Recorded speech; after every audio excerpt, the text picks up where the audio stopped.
Bienvenidos a HQNTC. En el día de hoy vamos a hablar sobre el caso de Elizabeth Short, también conocida como la Dalia Negra. Hablaremos un poco sobre su vida, las circunstancias de su muerte y el gran misterio que sigue siendo hasta el día de hoy su asesinato. Así que quédate, acomódate y pasemos a los hechos.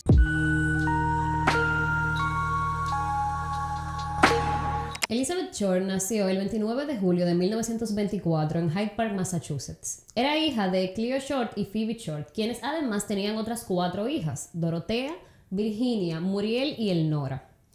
Para la fecha en la que Elizabeth tenía aproximadamente 2 años, su familia se mudó a Medford, Massachusetts. Y allí, Cleo, su padre, se ganaba la vida vendiendo y diseñando campos de golf en miniatura. Pero la vida de la familia Short dio un giro inesperado con la llegada de la Gran Depresión en 1929. Las finanzas de la familia se vinieron abajo y Cleo decidió abandonar a su familia. Pero no solo abandonarla, sino que además fingió su propio suicidio, dejando su vehículo cerca de un puente para despistar a la familia y a las autoridades. Lo que dejó a Phoebe sola, como madre soltera, con 5 hijas, en bancarrota, teniendo que lidiar con los cobradores y teniendo además que ganarse la vida para mantener a las niñas. En el momento en el que Cleo abandona a la familia, la más pequeña de las niñas tenía apenas 2 años, por lo que Phoebe entonces se decide a tomar un empleo como bibliotecaria para poder mantenerlas. Y la verdad es que para llegar a fin de mes hacía malabares, ropa gratis, comida de caridad, lo que tuviesen que hacer. Fueron años muy duros para la familia Short. Mientras esto ocurría, Elizabeth crecía y se convertía en una chica guapa. Sus amigos la llamaban Beth o Betty, y aunque Elizabeth era asmática y tenía problemas en los pulmones, sus amigos de esa época la recordaban como una chica con mucha vida y siempre muy alegre. A Elizabeth le encantaban las películas, y como era un entretenimiento que su familia se podía permitir, iban con cierta regularidad al cine. Así que es muy probable que fuera en esta época en la que Elizabeth sintiera el deseo de más adelante convertirse en actriz. En 1943, cuando Elizabeth tenía 19 años, descubrió que su padre, Cleo, en realidad estaba con vida. Así que empezaron a intercambiar cartas y a comunicarse y acordaron que Elizabeth se iría a vivir con él a Vallejo, California. Él le ofrecería hospedaje a cambio de que ella se encargara de la limpieza y de los quehaceres del hogar. Eso fue a principios de 1943, pero el trato entre ambos no duró mucho, porque según su padre, Elizabeth era perezosa, no hacía las tareas del hogar, se quedaba todo el día acostada, por lo que él la echó de su casa. Y Elizabeth se encontró entonces en California sola, sin saber muy bien qué hacer, y tuvo que empezar a ganarse la vida sola. Es por esto que entonces se emplea como cajera en Camp Cook, una especie de bar-restaurante. Mientras Elizabeth trabajaba en Camp Cook, su belleza no pasó desapercibida e inclusive ganó un pequeño concurso de belleza. Sus amigos de esa época la recuerdan y la describen como una joven preocupada por su apariencia, elegante, pero que a la vez era algo vulnerable y que además estaba muy concentrada en buscar pareja para establecerse, o sea, tenía muchos deseos de casarse. Pronto Elizabeth dejaría su trabajo en Camp Cook y se mudaría a Santa Bárbara con una amiga. Y fue en esta época, a finales de 1943, donde tiene su único problema con la ley. Resulta que Elizabeth estaba fuera tomando unos tragos en un restaurante con unos amigos. Aparentemente estaban haciendo mucho desorden, por lo que los propietarios llamaron a la policía. Cuando la policía llega y se lleva a todos a la comisaría, se da cuenta de que Elizabeth en ese entonces es menor de edad, por lo que está cometiendo un delito, pues estaba bebiendo bebidas alcohólicas. Así que el policía de turno le tomó las huellas a Elizabeth y los datos, pero no la procesó. Es decir, no la encarceló, sino que acordó con ella que se iría de vuelta a su ciudad natal, a Medford, y no presentaría cargos. Pero, y este detalle es importante recordarlo para luego en la historia, los datos de Elizabeth sí que se quedaron dentro del sistema o del archivo que llevaba la policía de Los Ángeles en ese momento. Y luego de este encontronazo con la policía, Elizabeth duró una temporada en Medford, pero casi de inmediato regresó a Hollywood y volvió a encontrarse con sus amigos. En este momento de su vida, la vida de Elizabeth estaba concentrada en encontrar un amor, así que su vida amorosa estaba en apogeo. Quería casarse y conocer a una persona con la que establecerse, así que se dio la oportunidad de en esa época conocer a muchos chicos. Tal es el caso del piloto teniente Gordon Flicking, con quien empezó un amorío, y empezaron a salir. Elizabeth se enamoró de Gordon e inclusive hicieron planes para casarse, pero estos planes se vieron truncados cuando a Gordon lo enviaron a Europa. Luego de esto, Elizabeth se quedó decepcionada e inclusive sus deseos de ser actriz y modelo se vieron un poco afectados. Luego de esto, Elizabeth volvió a salir con otro piloto, en esta ocasión con Matt Gordon. Nueva vez, Matt prometió casarse con Elizabeth. Elizabeth estaba muy enamorada, pero lamentablemente Gordon fue trasladado a la India, donde murió en combate. Así que Elizabeth se quedó una vez más con los planes truncados. Y de hecho, sus amigos de esa época recuerdan que Elizabeth tuvo luego un periodo de inestabilidad emocional. Se vestía de negro con frecuencia y le decía a las personas que su esposo había muerto y que habían perdido a un hijo, cosas que no eran ciertas. Una vez recuperada de este periodo de duelo, Elizabeth volvió a su vida. Trató de recuperarse e inclusive volvió a contactar a Gordon Flicken, el primer piloto, el que se había ido a Europa. Volvieron a salir en unos días que ella estuvo visitando la ciudad de Chicago y quedaron en encontrarse más adelante para quizá concretar alguna situación entre los dos. Para diciembre de 1946, Elizabeth había decidido dejar Los Ángeles e irse a San Diego. Antes de irse, había estado viviendo con Mark Hansen, un hombre que regentaba habitaciones a jóvenes que eran aspirantes a ser actrices o modelos. Antes de irse, Mark Hansen asegura que Elizabeth se veía preocupada y que de hecho parecía tener prisa en salir de Los Ángeles. Una vez en San Diego, Elizabeth conoció a Dorothy French. Dorothy trabajaba en el Teatro Azteca de San Diego y conoció a Elizabeth de la siguiente manera. Elizabeth se había quedado a dormir dentro de una sala del cine porque no tenía a dónde ir. O sea, luego de la última función, ella se quedó ahí adentro. Ahí, entonces, Dorothy la encuentra, la despierta y le pregunta, o sea, como, ¿qué pasa? ¿Quién es? Elizabeth entonces le cuenta de lo difícil que está siendo lograr sus sueños de actriz y modelo. Entonces Dorothy se compadece de ella y la lleva a vivir unos días con ella y su madre. Pero esos días se convirtieron en un mes. Mientras Dorothy trabajaba, Elizabeth se encargaba de limpiar la casa. Es en este periodo, mientras se está quedando con los French, que Elizabeth conoce entonces a Robert Manley, también conocido como Red. Un hombre de negocios, un vendedor, padre de familia, en ese momento estaba casado y su esposa estaba embarazada, que empezó a salir con Elizabeth. Elizabeth empezó a verse de manera intermitente con Robert durante varias semanas, hasta que llegó el momento en el que Elizabeth le pidió a que la llevara hasta Hollywood de vuelta. Recordemos que Elizabeth en ese momento estaba viviendo con los French en San Diego. Así que Robert accedió y el 8 de enero de 1947 tomaron el camino para ir a Hollywood.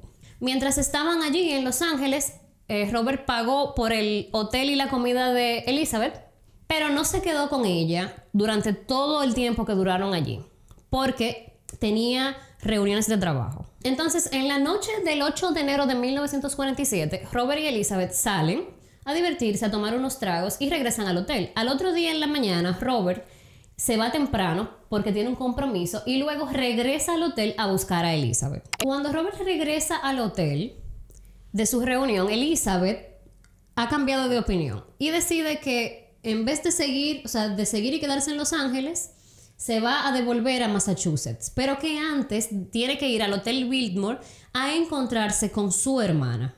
Entonces Robert decide que sí, o sea, que la llevaría hasta allí, pero que no la esperaría porque a las 6:30 de la tarde del 9 de enero de 1947, Robert tiene otro compromiso. La última vez que Robert ve a Elizabeth, la ve haciendo una llamada desde el lobby del hotel. Robert en ningún momento vio que la hermana de Elizabeth llegara ni vio que Elizabeth saliera del hotel. En ese momento, entonces, se marcha. Y es entonces, en este momento, esa tarde del 9 de enero de 1947, cuando empieza el misterio de los últimos días, el final de la vida de Elizabeth Short. La policía entiende que las últimas personas en verla con vida fueron Robert, que se marchó esa tarde, y los empleados del hotel. Elizabeth nunca llegó a reunirse con su hermana. Luego de hacer esa llamada esa tarde, casi noche, en el Hotel Biltmore, Elizabeth desapareció y estuvo perdida durante 6 días hasta que su cuerpo fue encontrado el 15 de enero de 1947. El 15 de enero de 1947 era una mañana fría. Betty Bersinger, una ama de casa, y su hija, ambas vivían en Leimert Park, se dirigían esa mañana al zapatero. Betty llevaba de la mano a su niña de 3 años. Y cuando iban doblando la esquina de Norton y 39, a Betty le pareció ver, al lado de unos terrenos vacíos, al lado de la acera, un maniquí. No le prestó mucha atención porque era común que, como esos terrenos se habían quedado vacíos, a veces las tiendas que estaban cerca iban allí y tiraban basura. Por lo que a Betty no le pareció tan extraño ver lo que ella pensaba que era un maniquí. Y siguió caminando, pero algo en el maniquí la hizo volver a mirar. Y fue entonces cuando se dio cuenta que no se trataba de un maniquí, sino del cuerpo sin vida de una mujer. Y esa mujer era Elizabeth Short. Así que Betty disimuló el terror como pudo para que su niñita no se diera cuenta y siguió caminando rápido hasta la casa más cercana y desde allí llamaron a la policía.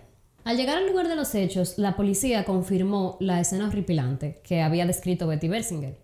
Se trataba en efecto del cuerpo de una mujer desnudo, partido a la mitad, completamente. La parte de arriba del cuerpo tenía los brazos extendidos y la parte de abajo tenía las piernas abiertas. Por como si fuera poco, el cuerpo presentaba múltiples hematomas y marcas en los tobillos y las manos de haber estado amarrada. En la cara tenía la sonrisa de Glasgow, una sonrisa parecida a la que tiene el Joker, o sea, le habían cortado la boca de oreja a oreja.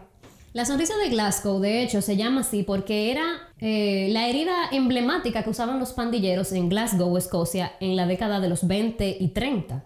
Y fue esta herida la que le hicieron a Elizabeth en su rostro. El cuerpo de Elizabeth no tenía ni una gota de sangre, por lo que la policía entendió rápidamente que el cuerpo había sido trasladado hasta allí desde otro lugar. Como se trataba de un caso tan particular y horripilante, no se encargó la policía corriente del caso, sino que fueron asignados al caso 2 investigadores, Henry Hansen y Finis Brown. La noticia de lo que se había encontrado esa mañana en Leimert Park corrió como la pólvora, y para el momento en el que los investigadores llegaron a la escena del crimen, ya había múltiples reporteros de los distintos periódicos. La policía entonces procedió a tomar huellas del cuerpo para poder identificarla. Pero en ese momento había tormentas de nieve, lo que hizo que todo el proceso policial se retrasara y se perdiera un tiempo precioso en un caso como lo era ese. La policía estaba tan desesperada por identificar a Elizabeth que también publicó una foto del rostro de Elizabeth, es decir, del cuerpo maquillado y arreglado, de manera que quizás si alguien la conociera pudiese identificarla. Pero la identificación llegó gracias a precisamente el problema que había tenido Elizabeth anteriormente con la policía. Estas huellas dactilares fueron comparadas con la del cuerpo y fue en este momento cuando el FBI se dio cuenta de que se trataba de Elizabeth Short, que tenía en ese momento apenas 22 años. Mientras el FBI se preocupaba por la identificación, el médico forense iba trabajando en la autopsia de Elizabeth y ahí se descubrieron algunos otros detalles sobre sus últimos momentos. Por ejemplo, se descubrió la causa de muerte de Elizabeth fue un trauma contundente en la cabeza, así como la hemorragia causada por el corte en la cara. El resto de las mutilaciones que presentaba el cuerpo, que fueron muchísimas, pero no me voy a desplegar aquí en ello, fueron causadas post-mortem, es decir, la hicieron después que Elizabeth ya había fallecido.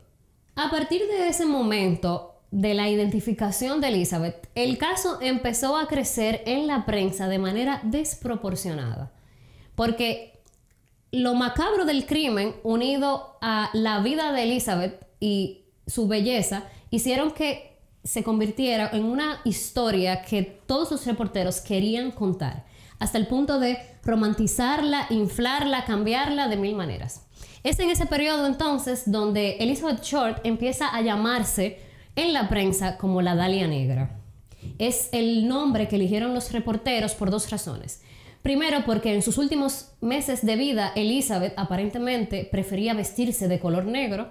Y segundo, porque 10 meses antes se había inaugurado una película que se llamaba La Dalia Azul. Y uniendo estas 2 cosas, a los reporteros se les ocurrió llamarla la Dalia Negra, que es el nombre por el que de hecho se sigue conociendo hasta hoy día, 74 años después.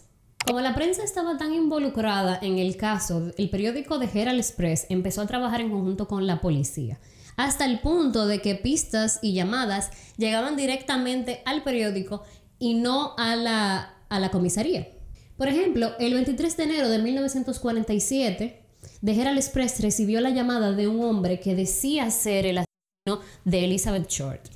Y además decía que no le gustaba cómo la noticia estaba siendo tratada en los periódicos y que él iba a proporcionar evidencia y que iba a enviar un paquete al periódico. Cuando el paquete arribó al periódico, de hecho, sí se trataba de pertenencias de Elizabeth, se trataba de su certificado de nacimiento, fotos, tarjetas de negocios de Elizabeth y también una pequeña agenda donde ella apuntaba teléfonos y direcciones, que curiosamente tenía el nombre grabado afuera de Mark Hansen, que era la persona con la que Elizabeth se había estado quedando antes de irse a vivir a San Diego. Lo que hizo que en ese momento la policía pensara que quizá Mark Hansen tenía algo más que ver con la muerte de Elizabeth. El periódico The Herald Express también encontró un baúl que pertenecía a Elizabeth y que guardaba dentro fotos y cartas de su vida personal, por lo que la policía pudo reconstruir quiénes eran en esos momentos los amigos y conocidos más cercanos de Elizabeth. La misma tarde en la que el paquete llegó al periódico, se encontraron cerca del lugar donde se había encontrado el cuerpo, se encontró una cartera y un zapato que eran de Elizabeth, por lo que la policía además entendió que quizás el asesino podía vivir cerca de Lake Met Park, porque aparentemente había dejado el cuerpo y un poco más adelante se deshizo de algunas pertenencias de Elizabeth. Y es así como muchas cartas y pistas empezaron a llegar a los periódicos y a la policía de Los Ángeles. Pero en su mayoría se trataba de pistas que no llegaban a ningún lado, que no conducían a ninguna parte y que solo complicaban más el trabajo de los investigadores. De esas pistas y cartas que llegaron, esa primera que llegó al The Herald Express, la que mencioné más adelante, que contenía pertenencias de Elizabeth, sí que se consideró como evidencia, pero el resto de las llamadas y pistas eran normalmente falsas. Los investigadores del caso de la Dahlia desarrollaron dos teorías que, según ellos, podían ser las motivaciones o podían ayudar a descubrir quién había sido la Dahlia. Las dos teorías eran las siguientes, de la policía en ese momento. La primera, que se trataba de un acto random, o sea, de que Elizabeth estuvo en el momento equivocado, en la hora equivocada. Y la otra teoría se trataba de que, de hecho, podía ser una persona que conociese bien a Elizabeth y que se había ensañado contra ella. Y esta teoría se respaldaba por la crueldad de las heridas que presentaba Elizabeth. Por ejemplo, el corte en su cara, según los policías, podía deberse a una venganza personal. Y fue así como desde ese entonces hasta la fecha, diferentes perfiladores del FBI, psiquiatras, psicólogos, han elaborado sus propias teorías sobre quién y por qué, o sea, quién pudo haber sido y por qué motivo le hizo eso a Elizabeth. Por ejemplo, en ese momento, el psiquiatra que trabajaba en conjunto con la policía de Los Ángeles, este psiquiatra, el doctor Paul de River, su teoría era que la persona que había hecho eso debía ser una persona sádica. Otros psiquiatras decían que se trataba de una venganza, que la manera en la que el cuerpo fue colocado era una manera como de que todo el mundo la viera y que supiese que esta persona, o sea, que Elizabeth le había hecho daño de alguna manera. En cuanto a los sospechosos, la policía al principio se concentró en la posibilidad de que se tratase de una persona con conocimiento de medicina, por la manera en la que fue cortado el cuerpo de Elizabeth y la manera en la que la sangre fue drenada.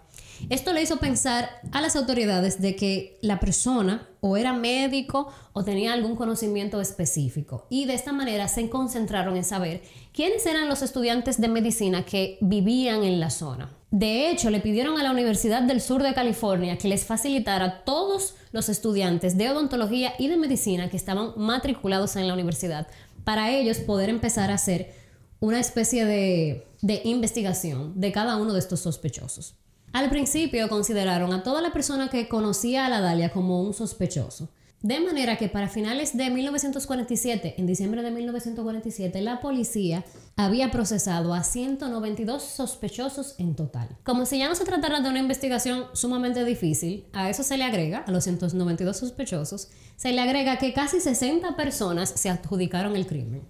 O sea, gente llamaba a los periódicos y decía, yo soy Dalia, sin serlo. Pero por supuesto los investigadores tenían que investigar esa pista, aunque al final no llevase a ningún lado. En la lista actual de sospechosos hay 11 individuos.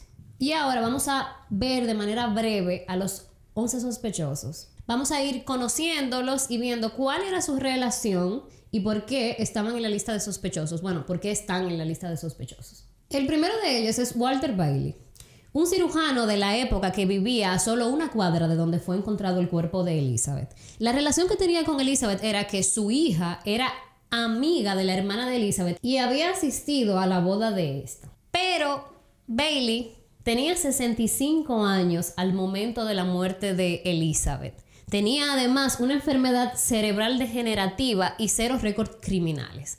Así que es muy probable que no haya sido obra de Bailey.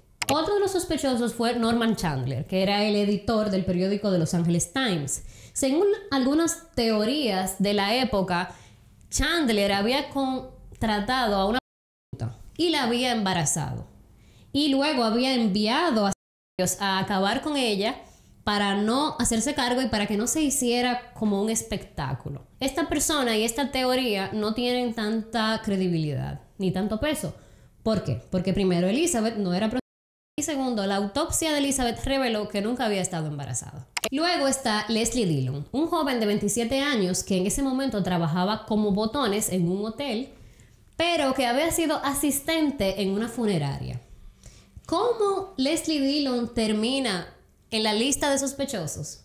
Bueno, pues porque era aspirante a escritor y le hace una llamada al psiquiatra que trabajaba con la policía, a Paul de River, y le dice que quiere saber más detalles sobre la muerte de la Dalia, porque está interesado en los crímenes de esa magnitud y en los psicópatas.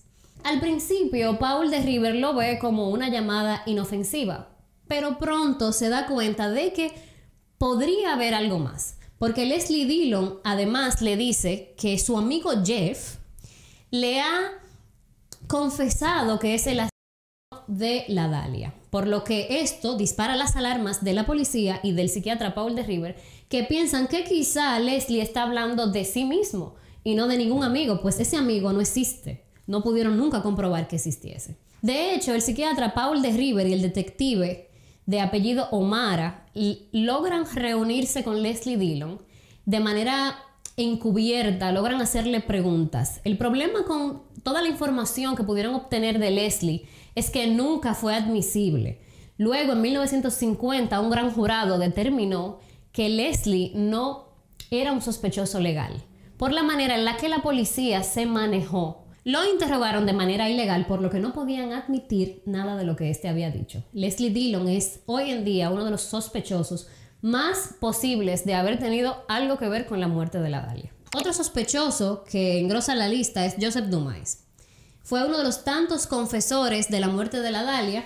Era un militar que estaba destinado a Fort Dix, Nueva Jersey. Luego la policía descubriría que en verdad no era muy posible que Dumais tuviese algo que ver, porque desde el 14 de enero hasta el 16 de enero, es decir, el periodo en el que se encontró el cuerpo de la Dalia, él estuvo en Nueva Jersey, o sea que fue eliminado. Otra persona en la lista de sospechosos y que durante mucho tiempo fue considerado uno de los principales sospechosos es Mark Hansen, el hombre que le dio hospedaje en 1946 a Elizabeth. Y es también la misma persona cuyo nombre estaba grabado en la agenda de direcciones que el supuesto asesino envió al periódico.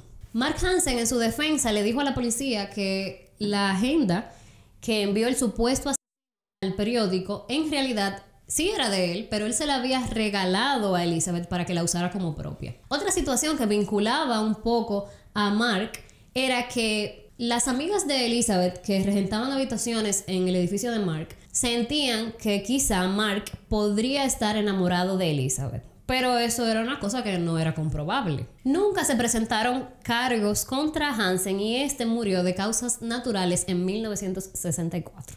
Otro sospechoso de la lista de posibles de la Dalia Negra es el doctor George Hodel. Este doctor pasó a la atención de la policía debido a que fue denunciado por abuso sexual contra su propia hija.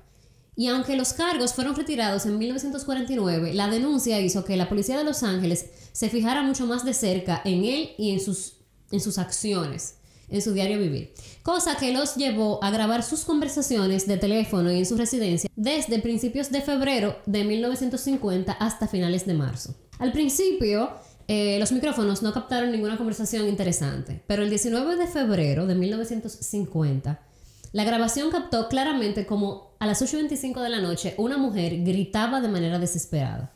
Cabe destacar que anterior al grito la mujer no fue captada en las grabaciones. Ese mismo día se grabó una conversación del Dr. George con su confidente, con un amigo, en el que le decía que suponiendo que él tuviese algo que ver con la muerte de la Dalia, ahora ya no tendrían manera de, como de vincularlo al hecho, porque ahora ella está muerta. En la conversación se refería a su secretaria, Ruth, quien curiosamente había muerto supuestamente de una sobredosis. Pero no solo eso, sino que en el momento en el que ella murió, el Dr. George estaba ahí y se apresuró a quemar algunas pertenencias de Ruth.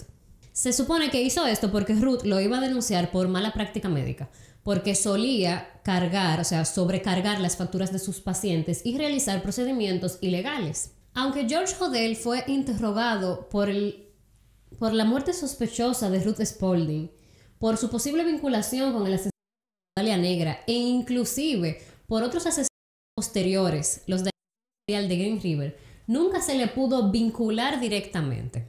El día de hoy, Steve Hodel, el hijo del Dr. George Hodel, es un retirado investigador de la policía de Los Ángeles y ha escrito un libro donde expone por qué él cree que su padre es la Dalia Negra. Las dudas de Steve hacia su padre empezaron en un momento en el que entre sus cosas encontró dos fotos de época de dos mujeres diferentes.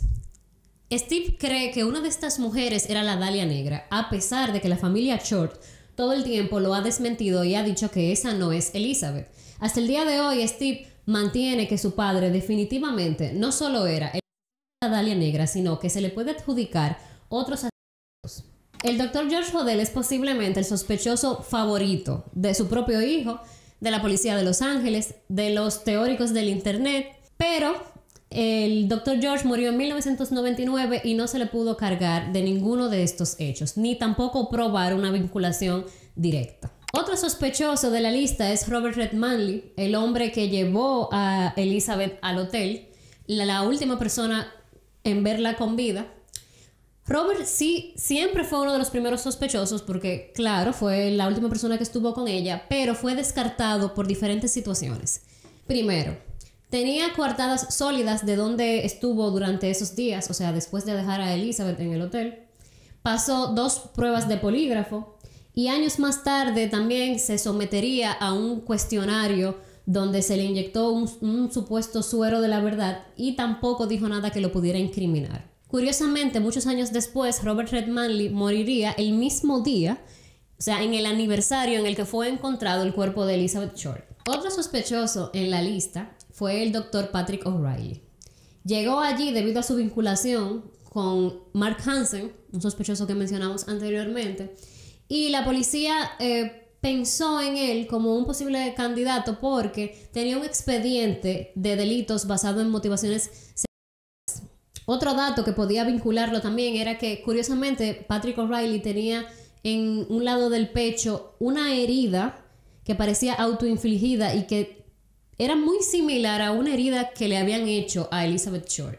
Cabe destacar que la esposa, la pareja de Patrick O'Reilly, era hija de una persona importante de la policía de Los Ángeles. Otro sospechoso de la lista fue William Harris, que había sido vinculado al asesinato de la Dalia por un crimen anterior. En el verano de 1946, la niña Susan Degnaz fue reportada como desaparecida y posteriormente encontrada en una situación bastante similar al cuerpo de Elizabeth Short. Posteriormente, William Harris también fue culpabilizado de otros 3 asesinatos contra 3 mujeres. El problema con la teoría de que pudo haber sido William Harris se cayó porque durante el periodo en el que la Dahlia desaparece y luego aparece su cuerpo, ya William estaba apresado por el asesinato de la niña Susan Decknass.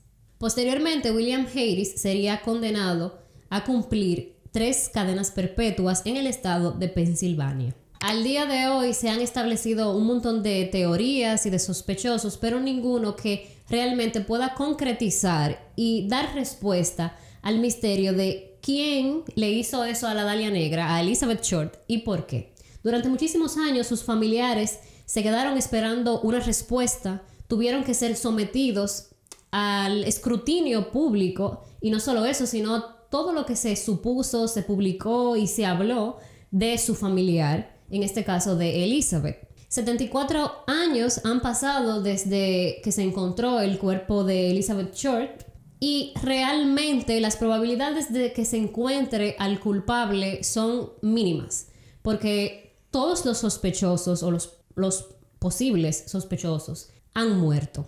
Solamente quedan sus hijos, en el caso de Steve Hodel, que asegura que fue su padre, personas que eran relacionadas de alguna manera, pero ni los investigadores principales, ni los familiares de Elizabeth Short, ni los sospechosos están con vida. En la actualidad, el crimen de la Dahlia Negra es quizá el crimen sin resolver más conocido de la historia de Estados Unidos. Es un nombre que ha sido sumamente utilizado. La imagen de la Dahlia ha sido replicada y utilizada por diferentes medios de entretenimiento, de difusión. Por ejemplo, la serie American Horror Story en la primera temporada hace alusión al caso de la Dahlia. Hay una película en el 2006 que se llama La Dahlia Negra, protagonizada por Scarlett Johansson. Y también aparece su personaje o una alusión a este en diferentes videojuegos como L.A. Noire, GTA V, donde el caso de Leonora Johnson está inspirado en la Dahlia Negra, y también en otro videojuego que se llama Schoolgirls. Hasta aquí todos los detalles que tengo sobre el caso de Elizabeth Short.